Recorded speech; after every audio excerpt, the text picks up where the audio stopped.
मैं लाल किले से मेरी एक पीड़ा और कहना चाहता हूं। ये दर्द मैं कहे बिना नहीं रह सकता।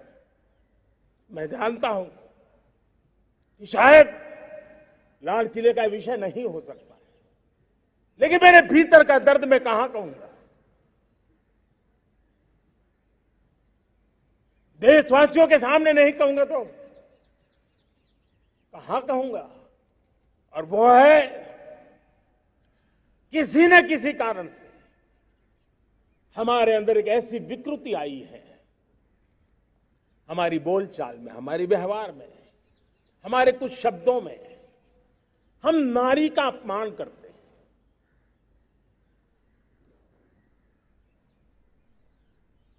क्या हम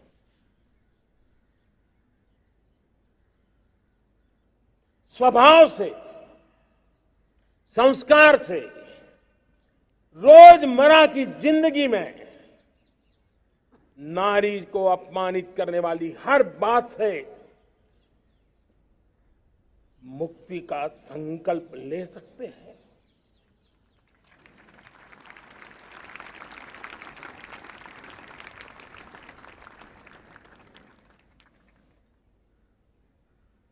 नारी का गौरव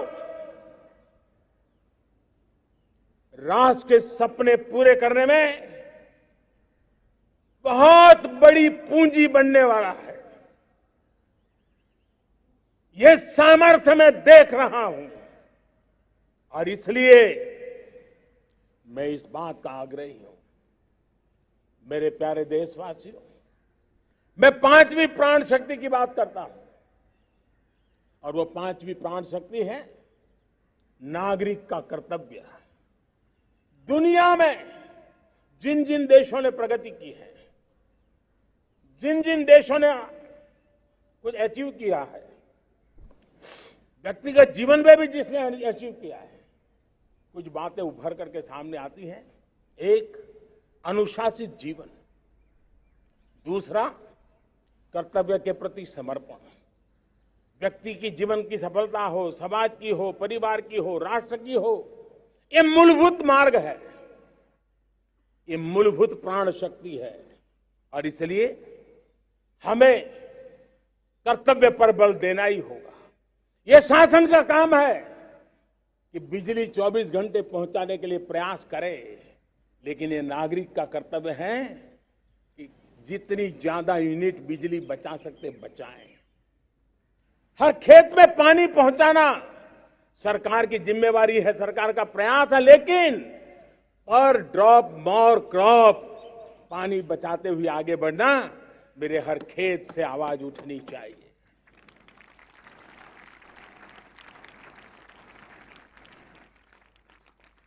केमिकल मुक्त खेती, ऑर्गेनिक फार्मिंग, प्राकृतिक खेती, ये हमारा कर्तव्य है। साथियों, चाहे पुलिस हो या पीपल हो, शासक हो या प्रशासक हो, ये नागरिक कर्तव्य से कोई अछूता नहीं हो सकता है। हर कोई अगर नागरिक के कर्तव्यों को निभाएगा तो मुझे विश्वास है कि हम इच्छित लक्ष्य को प्राप्त करने में समय से पहले सिद्धि प्राप्त कर सकते हैं। मेरे प्यारे देशवासियों, आज महर्षि अरविंदो की जन्म जयंती भी है। मैं उस महापुरुष के चरणों में नमन करता हूं, लेकिन हमें उस महापुरुष को याद करना होगा जिन्होंने कहा था, स्वदेशी से स्वराज, स्वराज से सुराज। ये उनका मंत्र है। हम सबको सोचना होगा कि हम कब तक दुनिया के और लोगों पर निर्भर रहेंगे। क्या हमारे देश का अन्न की आवश्यकता हो, हम आउटसोर्स कर सकते हैं क्या? जब देश ने तय कर लिया कि हमारा पेट हम खुद भरेंगे, देश ने करके दिखाया कि नहीं दिखाया? एक बार संकल्प लेते हैं तो होता है दोस्त। और इसलिए आत्मनिर्भर भारत, ये हर नागरिक का हर सरकार का, समाज की हर इकाई का ये दायित्व बन जाता है। ये आत्मनिर्भर भारत ये सरकारी एजेंडा, सरकारी कार्यक्रम नहीं है। ये समाज का जन आंदोलन है जिसे हमें आगे बढ़ाना है। मेरे साथियों, आज जब ये बात हमने सुनी, आजादी के 75 साल के बाद जिस आवाज को सुनने के लिए हमारे कान तरस रहे थे, 75 साल के बाद वो आवाज सुनाई दी है। 75 साल के बाद लाल किले पर से तिरंगे को सलामी देने का काम पहली बार मेड इन इंडिया तोप ने किया है। कौन हिंदुस्तानी होगा जिसको ये बात, एक आवाज उसे नई प्रेरणा, ताकत नहीं दी। और इसलिए मेरे प्यारे भाई बहनों, मैं आज मेरे देश के सेना के जवानों का हृदय से अभिनंदन करना चाहता हूं। मेरी आत्मनिर्भर की बात को संगठित स्वरूप में, साहस के स्वरूप में मेरी सेना के जवानों ने, सेना नायकों ने जिस जिम्मेवारी के साथ कंधे पे उठाया है, मैं उनको जितनी सैल्यूट करूं उतनी कम है दोस्तों। उनको आज मैं सलाम करता हूं, क्योंकि सेना का जवान मौत को मुट्ठी में लेकर के चलता है।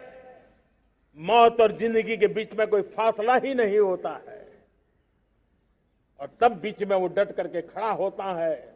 और वो मेरा सेना का जवान तय करे कि हम 300 ऐसी चीजों अब लिस्ट करते हैं जो हम विदेश से नहीं लाएंगे हमारे देश की। ये संकल्प छोटा नहीं है। मुझे इस संकल्प में भारत के आत्मनिर्भर भारत के उज्ज्वल भविष्य के वो बीज मैं देख रहा हूं जो इस सपने को वटवृक्ष में परिवर्तित करने वाले हैं। सैल्यूट, सैल्यूट मेरे सेना के अधिकारियों को, सैल्यूट।